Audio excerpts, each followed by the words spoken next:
बोलो ठाकुर जी महाराज की जय। नमोस्तुनंताय सहस्त्रमूर्तये सहस्रपादाक्षिसुरोरुबाहवे सहस्रनाम्ने पुरुषाय शाश्वते सहस्रकोटियुगधारिणे नमः। बोलो श्रीमन्नारायण भगवान की जय।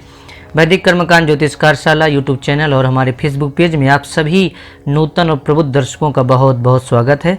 आइए आज हम लोग संपूर्ण पद्मनी एकादशी व्रत कथा सुनेंगे। क्या इसकी विधि है, कैसे पूजन करना चाहिए, इसका क्या प्रभाव है। जो अधिक मास शुक्ल पक्ष की ये है पद्मनी एकादशी की व्रत कथा है।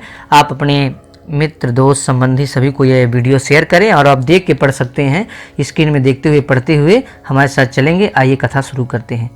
कुंती पुत्र युधिष्ठिर ने कहा, हे प्रभु, अब आप अधिक लौद मास की, जिसको मलमास कहते हैं, पुरुषोत्तम मास, उस शुक्ल पक्ष की एकादशी की कथा सुनाइए, जिसको लौद के नाम से भी जाना जाता है। इसका नाम बतलाइए तथा महात्म बतलाइए, इसकी विधि बतलाइए। कुंती पुत्र से देवकी नंदन ने कहा, हे धर्मराज, अधिक मास की यह एकादशी अनेक पुण्यों को देने वाली है। यह पद्मनी एकादशी नाम से जानी जाती है।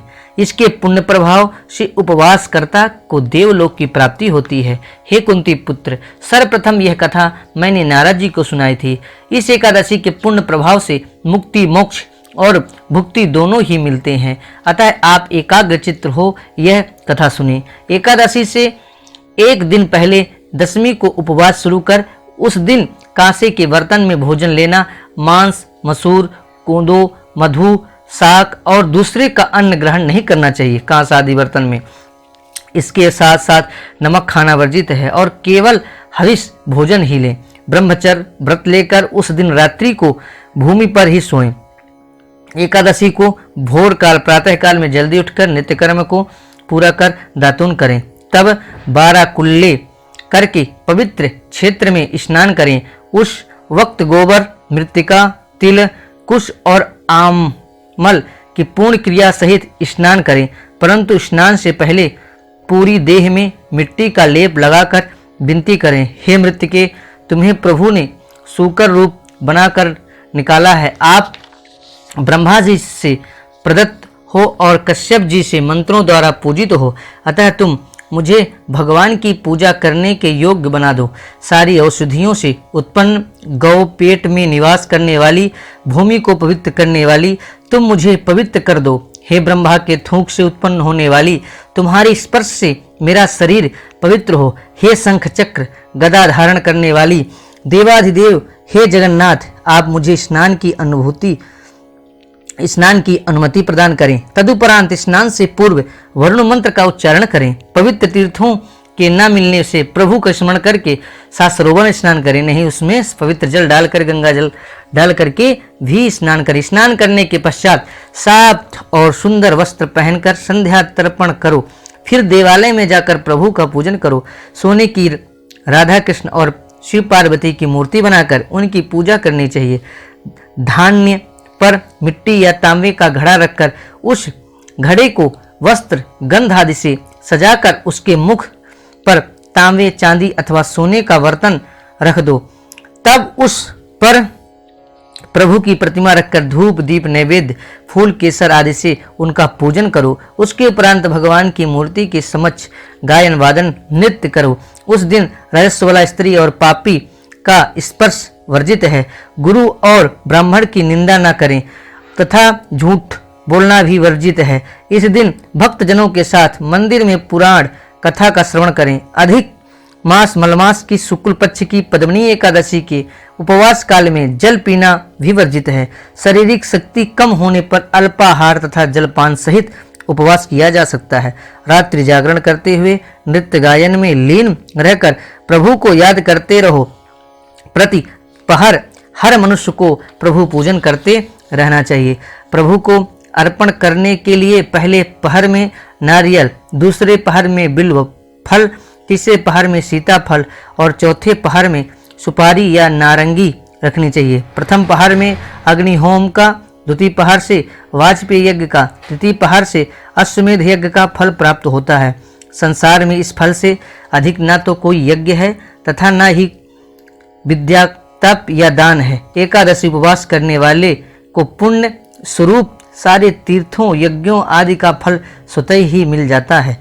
रात्रि से सूर्योदय होने तक रात्रि जागरण करके और स्नान करके ब्राह्मणों को भोजन कराना चाहिए। सारे पदार्थों को प्रभु प्रतिमा के साथ ब्राह्मणों को दान में देकर नियम और विधि से पूजन करने वाले तथा उपवास करने वाले को यह जन्म तो सफल हो ही जाता है, अपितु वह इस लोक में अनेक सुखों को उपभोग कर मरणोपरांत मोक्ष परम धाम पाता है। हे कुंती पुत्र, मैंने आपको पद्मनी एकादशी उपवास की पूरी विधि कह दी है।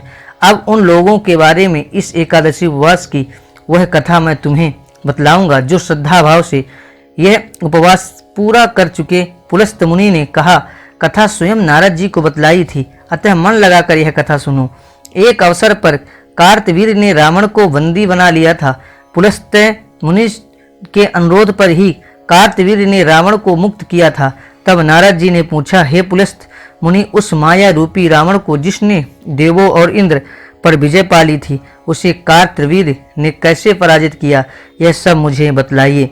पुलस्त जी ने कहा, हे नारद जी, अब आप कार्तवीर्य की पैदाइश के बारे में सुनो। त्रेता युग में महिष्मती नगरी में एक राजा का शासन था। उसके महल में 100 रानियां थीं, परंतु उन सब रानियों में से किसी के यहाँ राज्य चलाने के लिए पुत्र उत्पन्न नहीं हुआ। इससे चिंतित हो राजा ने पुत्र पाने के लिए विद्वान पंडितों को बुलवाया और पुत्र प्राप्ति के लिए यज्ञ करवाया, परंतु पुत्र प्राप्ति के लिए उसका कोई भी प्रयास सफल नहीं हुआ।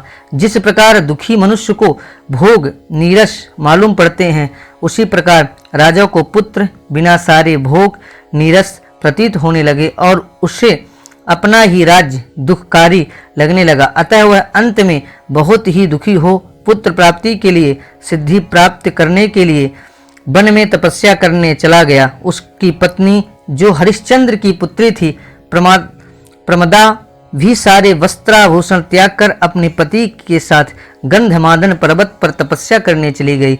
वहां पर 10,000 वर्ष तक तपस्या करने के बाद भी राजा को सिद्धि प्राप्त नहीं हुई। राजा की देह तप में लीन रहने के कारण कंकाल मात्र रह गई। यह देखकर प्रमदा ने चिंतित होकर विनय सहित ऋषि पत्नी महासती अनुसुईया से इस समस्या का समाधान पूछा। उसने महासती को बतलाया कि 10,000 वर्ष तक तप करने के बाद भी भगवान हर्षित नहीं हुए तथा सिद्धि नहीं मिली।